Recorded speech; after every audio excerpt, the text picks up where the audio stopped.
Doncs bé, aquí a Palamós ja de fa molts anys es feia des de Càritas ajuda d'aliments a les famílies que ho necessitaven.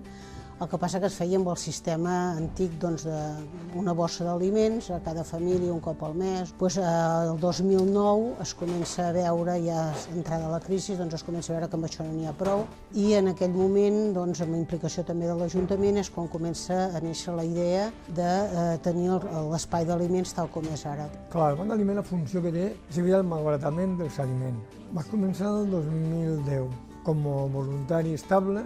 Anava allà tots els dimecres per ajudar a repartir a les entitats. Després, com hi havia molt de voluntaris de la mateixa Girona, m'han dit no cal que vinguis, vens de tant en tant, quan te demanem, i com fent recaptes a puestos com a Figueres o a Palafrugell, i cada dimecres vas allà acompanyant al voluntari de Càritas a buscar aliment i fruita.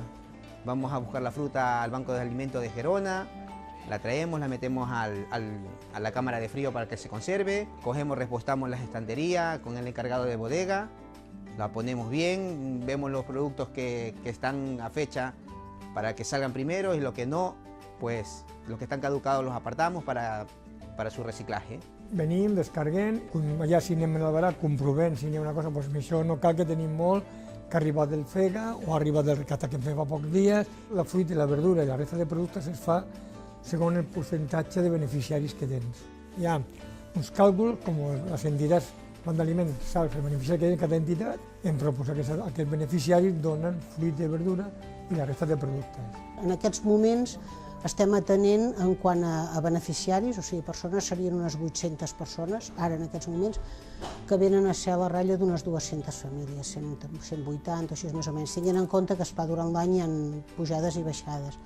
Per exemple, l'estiu passat es va notar ja una mica de davallada perquè la gent va treballar, però ara des de desembre molts d'aquests que havien fet baixa per treball tornen a venir. Hi ha gent nouvinguda, però esclar, nouvinguda de molts anys, que per tant per nosaltres són gent d'aquí ja, però no és una majoria com moltes vegades sembla. Hi ha molta gent d'aquí, de tota la vida d'aquí, i el que veiem potser sí són dos grups que es van augmentant un, cronificant una mica l'altre, i poder és per lògica.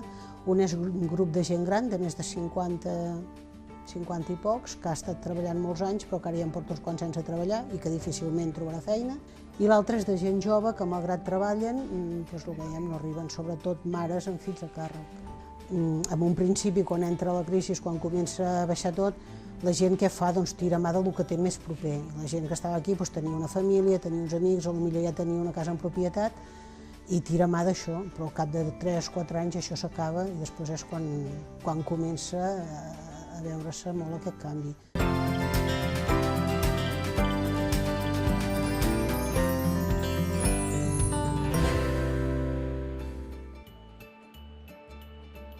Aquí realmente se necesita gente voluntaria, sea del país que sea. Aquí no se ve condiciones ni clase.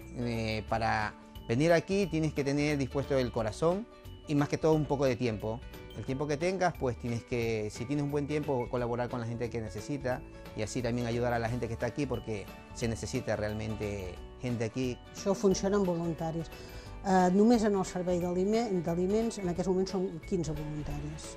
Hi ha diferents feines, no? Hi ha des de la persona que el seu voluntariat és passar papers, passar dades als ordinadors, que és un voluntari, és el fet d'anar a buscar els aliments al banc d'aliments, hi ha tot el tema de preparar activitats, formacions, xerrades per la gent que ve a buscar els aliments i tota l'atenció directa a la gent. Tiene una relación muy buena aquí con todas las personas que están aquí y más que todo es una cosa que, una actividad que ves que tienes que ayudar a la demás gente que lo necesita.